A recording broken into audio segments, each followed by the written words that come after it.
Mga kwento ng lagim.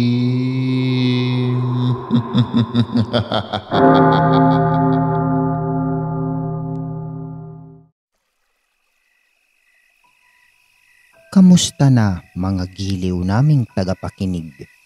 Maaari po kayong mag-send sa amin ng mga kwentong katatakutan at pwede po kayong mag-like at mag-comment kung nasang lugar po kayo para ma-shoutout po namin kayo sa susunod naming kwento. Maraming salamat mga giliw naming tagapakinig. Don't forget to like and subscribe our channel para palagi po kayong updated sa mga kwentong katatakutan. Shoutout po kay Annabella Coriano 9104. Isa po akong masugid na tagapakinig ng inyong magandang kwento. Tagataytay, Rizal po kami ng mister ko. Maraming salamat po mga giliw naming tagapakinig. Kasalukuyang naglalakad si Faye pauwi bahay nila nang salubungin siya ng kapitbahay nilang si Aling Tess. Ang nanay daw niya, may nangyari sa nanay niya. Nagmamadali namang halos liparin ng 20 anyos na dalaga ang daan patungo sa kanilang kasunod, si Aling Tess. Pagdating doon ay dinatnan niya ang nanay niyang nakahiga sa papag. Tila nahihirapang huminga. Nakadilat lang at nakatingin sa kisame. Hindi na makasalita. Kapag ganon ang nangyayari, ang ginagawa ni Faye ay hinihilot niya ang mga daliri ng ina sa kamay at paa na naninigas. Matagal niyang gagawin yun bago mawala ang paninigas ng nanay niya. Isinara ni Aling Tess ang pinto at bintana ng bahay at sa kanilapitan si Faye. Sinabi niya sa dalaga na kailangang matapos na ang paghihirap ni Aling Isidra. Dalawa lang ang pamimilian ni Faye. Ang emergency, healing ang ina o kuhanin ang mutya ng pinunong aswang na tanging makapagpapagaling sa kinikilalang ina. Hindi tunay na ina ni Faye si Aling Isidra. Inampun lang niya ito at inalagaan nang matagpuan siya sa tabi ng isang basurahan noong sanggol pa lamang siya. Hindi na niya nakilala ang tunay niyang mga magulang, kaya hindi niya alam kung bakit siya iniwan sa basurahan. Utang na loob niya kay Aling Isidra ang maayos na pagpapalaki nito sa kanya kahit sa barong-barong lang sila nakatira. Kaya masakit sa kanya na makita ito sa ganoong kalagayan. Bata pa siya ay nalaman na niya ang tunay na pagkatao ng umampon sa kanya. Batid niyang nagmula ito sa lahi ng aswang. Gayon din ang kapitbahay nilang si Aling Tess na siyang lagi nilang katuwang sa lahat ng mga pinagdaraanan nila. Tumayo si Faye at tumalikod sa ina. Sinabi niya kay Aling Tess na hindi niya makakaya na mawala ang nanay niya kaya gagawin na niya. Natuwa si Aling Tess sa pasya ni Faye. Anya, ipahihiram niya ang tagabulag niya sa dalaga. Binilinan niya ito na ang tagabulag ay gagana sa loob lamang ng 24 oras. Kaya kailangan bago matapos ang oras na yon ay makalabas na si Faye sa lugar, sa balwarte ng mga aswang. Tumango ang dalaga. Batid niyang kung nakapagsasalita lang ang itinuturing na ina ay hindi ito papayag. Noon pa man ay pinilit na niya nitong inilayo sa panganib ng pagiging aswang nito, kaya ang sumuong sa mapanganib na lungga ng mga kalahi nito ay tiyak nitong tututulan. Pero buo na ang pasya ni Faye.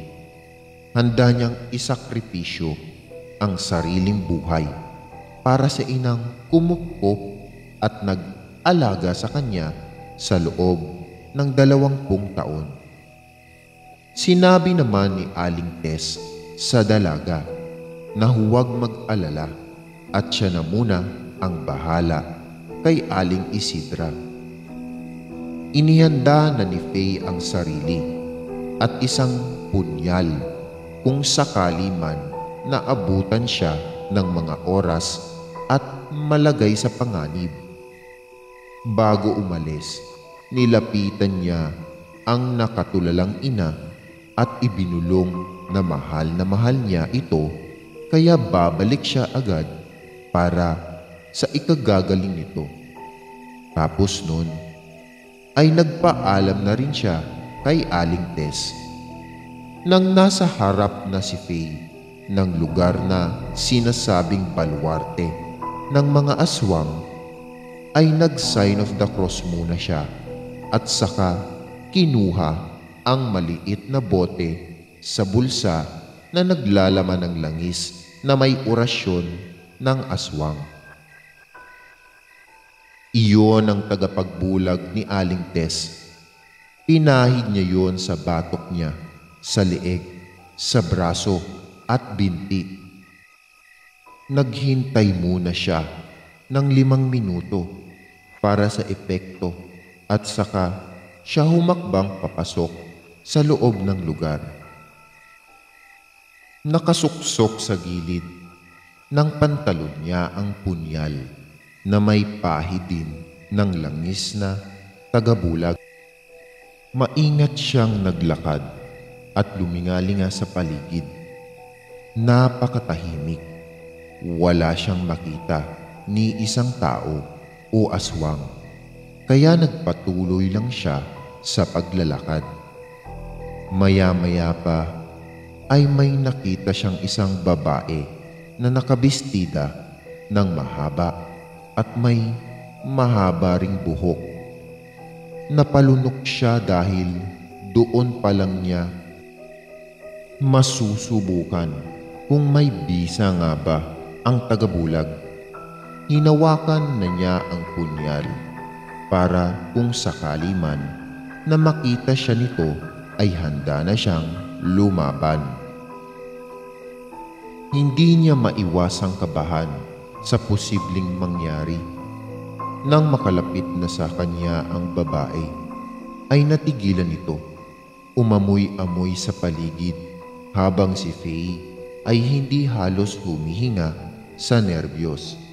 Ngunit makalipas lang ang ilang segundo ay nilampasan na niya ang babae at nagpatuloy sa paglalakad palayo sa kanya.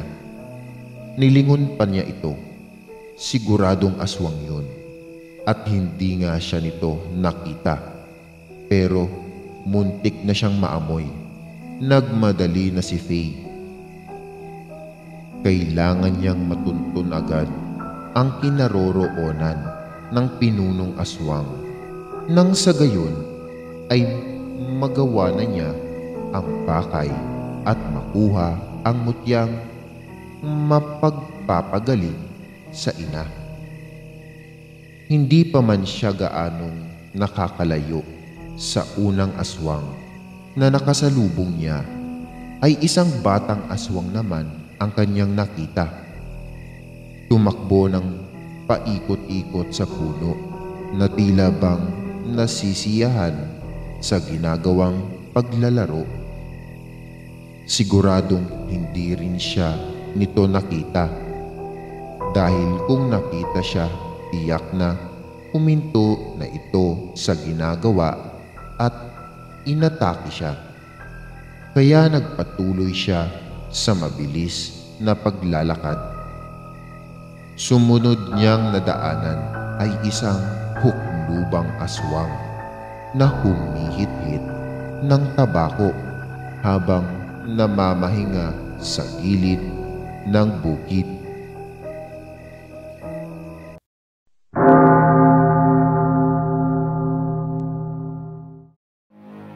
Maraming salamat mga giliw naming tagapakinig. Huwag po nating kalimutan mag-subscribe at mag-like ng ating channel para sa mga kwento ng lagi.